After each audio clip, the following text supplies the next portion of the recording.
इस मुल्क में जो हम कहते हैं तसलसल से कहते आ रहे हैं कि ना जमहूरियत है, ना आइन है, ना कानून है। एक डिक्टेटर का ऐसा महसूस होता है कि जो हुक्म है वही कानून है।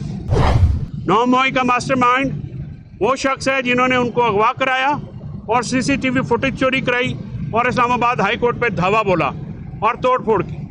किसी मुल्क का अगर आप तबाही चाहते हैं तो उसका निज़ाम इंसाफ जो है वो तबाह कर दिया जाए तो उस मुल्क में तबाही आ जाती है। हज़रत अली करमल्लाह वजह का कौल है कि कुफर की हुकूमत चल सकती है, नाइंसाफ़ी की नहीं। यार है 708 9 मई के केसेस के जो झूठे सिलसिले हैं उस सिलसिले में एक दूसरा केस है। आज प्रोसिक्यूशन ने अपने 4 गवाह पेश किए हैं और बहुत जल्दी में लग रही है प्रोसिक्यूशन। जिस तरह से ट्रायल चलाया जा रहा है, ट्रायल ज़ाब्ता फौजदारी के मुताबिक नहीं चल रहा। ट्रायल में बहुत सारे ऐसी चीज़ें हो रही हैं, ना तो मुल्ज़मान को बयान समझ में आ रहा है, एक्यूज़ जो हैं, ना ही ये समझ में आ रही है कि गवाह किसके ख़िलाफ़ गवाही दे रहे हैं। एक हरली बरली सिचुएशन है, एक हौच पौच तरीके से ये ट्रायल किया जा रहा है जो कि कतई तौर पे फेयर ट्रायल के ज़मरे में नहीं आता। ट्रांसपेरेंसी जो है वो बिल्कुल एब्सेंट है। आज सुबह भी एटीसी के बाहर एक वाक़या हुआ जिसमें फायरिंग हुई, एक शख्स की जान बहक हो गए, लेकिन उसके बावजूद सिक्योरिटी थ्रेट भी थे। ये केस मुलतवी नहीं किया गया।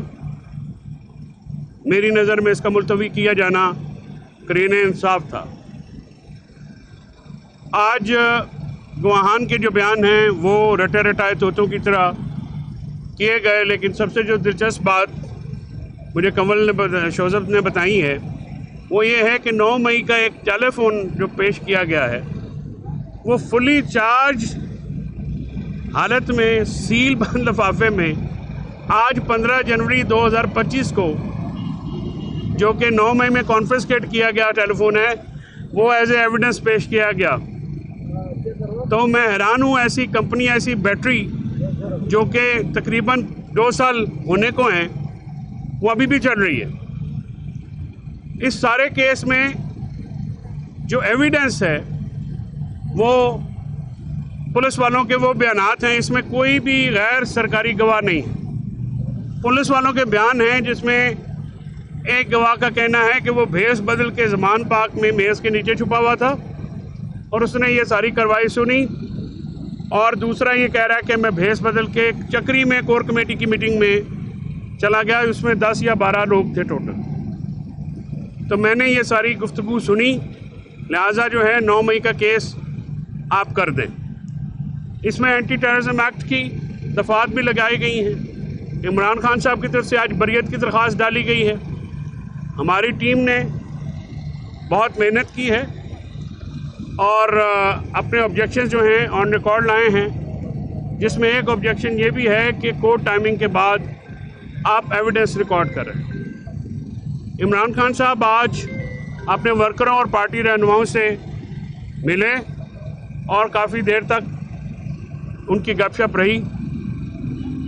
चौधरी एजाज साहब के, सेनेटर चौधरी एजाज साहब के प्रोटेक्शन ऑर्डर ना जारी होने पे इमरान खान साहब ने शदीद मजम्मत करते हुए कहा है कि अगर एक मुंतखब सेनेटर के प्रोटेक्शन ऑर्डर्स नहीं जारी हो रहे तो फिर ये ऐवान की तौहीन है और उन ऑफिसेस की तौहीन है, और अगर हाउस इसका नोटिस लेने में नाकाम रहता है तो फिर ये वाज़ेह है कि इस मुल्क में जो हम कहते हैं तसलसल से कहते आ रहे हैं कि ना जमहूरियत है, ना आइन है, ना कानून है। तमाम इदारों को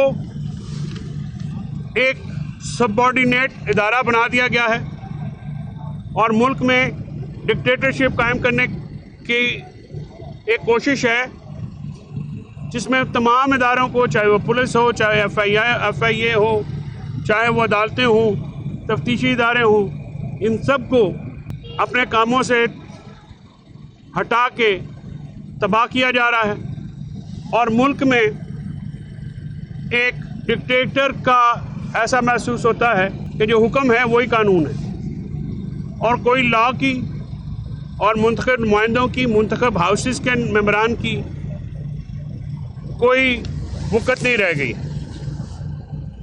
किसी मुल्क का अगर आप तबाही चाहते हैं तो उसका निज़ाम इंसाफ जो है वो तबाह कर दिया जाए तो उस मुल्क में तबाही आ जाती है। हज़रत अली करमल्लाह वजह का कौल है कि कुफर की हुकूमत चल सकती है, नाइंसाफ़ी की नहीं। तो बड़ा वाज़ेह पैगाम है कि इंसाफ की फराहमी किसी भी मुमलकत को चलाने के लिए वो बुनियादी तकाज़ा होता है। चर्चिल ने कहा दूसरी जंग अज़ीम में कि अदालतें इंसाफ दे रही हैं तो हम मजबूत रहेंगे। पाकिस्तान में 26वीं तरमीम के बाद अदालत को नगीं कर लिया गया है, कोर्ट पैकिंग हो रही है। सुनने में आ रहा है कि इस्लामाबाद हाई कोर्ट में जजेस का तयन किया जा रहा है और वो जजेस जिनका मेरिट ये सिर्फ ये है कि उन्होंने इमरान खान साहब को एक झूठे मुकदमे में सज़ा दी, उनके खिलाफ मुबैना तौर पे पेंडिंग इंक्वायरियाँ हैं। केपी में कब्ज़ा सरकारी जगहों पे और दीगर इल्ज़ामात हैं। इन इल्ज़ामात के होते हुए उनका नाम जजेस के लिए देना एक ट्रांसपेरेंसी और इंसाफ के लिए भी खिलाफ है। इमरान खान साहब ने काजी फाइज ईसा को काली भेड़ और पॉलिटिकली बायस्ड पर्सन करार दिया, जिन्होंने पीटीआई को क्रश किया, पीटीआई से हर वो बदला लिया और इलेक्शन फ्रॉड को तहफ़्फ़ुज़ देने के लिए इलेक्शन कमिश्नर और कमीशन के साथ मिलकर वारदात डाली। और बदकिस्मती से अभी जो कॉन्स्टिट्यूशनल बेंच में मिलिट्री कोर्ट को सजाएं देने का हुक्म दे के उन्हीं पॉलिसियों का तसलसल नज़र आया। हम चाहते हैं कि सुप्रीम कोर्ट बुनियादी शहरी हकूक़ की हिफाजत करे। सिविलियंस का मिलिट्री कोर्ट ट्रायल जो है वो ना बैन अल-अक़वामी तौर पे ना मुल्की कवानीन में उसकी कोई गुंजाइश है। और ये बात उन्होंने बिल्कुल ये कही कि आज अखबार में उन्होंने पढ़ा है कि वकील साहब ने कहा है, वज़ारत दिफा के वकील साहब ने कहा कि मास्टरमाइंड्स को भी सज़ा होगी। उन्होंने इसको वेलकम करते हुए कहा कि उनको इल्म है कि 9 मई का मास्टरमाइंड कौन है। 9 मई का मास्टरमाइंड वो शख्स है जिन्होंने उनको अगवा कराया और सीसीटीवी फुटेज चोरी कराई और इस्लामाबाद हाई कोर्ट पे धावा बोला और तोड़ फोड़ की।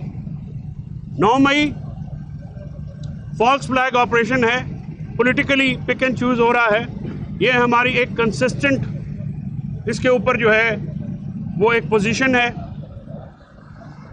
हमारे लोगों को 9 मई की आड़ में हमारे रहनुमाओं को, हमारे लीडरान को झूठे मुकदमों में मुलव्वस किया गया और उसका क्राइटेरिया सिर्फ एक रखा गया कि जिसने पीटीआई छोड़ी उसको बरीउल-ज़िम्मा करार दिया और जिसने पीटीआई को रखा, पीटीआई के साथ अपना साथ निभाया, वो आज भी 9 मई के केसेस पाकिस्तान के तूल अर्ज़ में भुगत रहे हैं।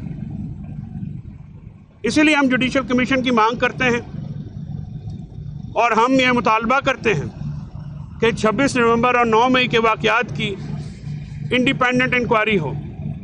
और खान साहब ने ये बतौर ख़ास कहा कि इस आज़ादाना इंक्वायरी से वो टीम भागती है जो कि चीटिंग करना चाहती है।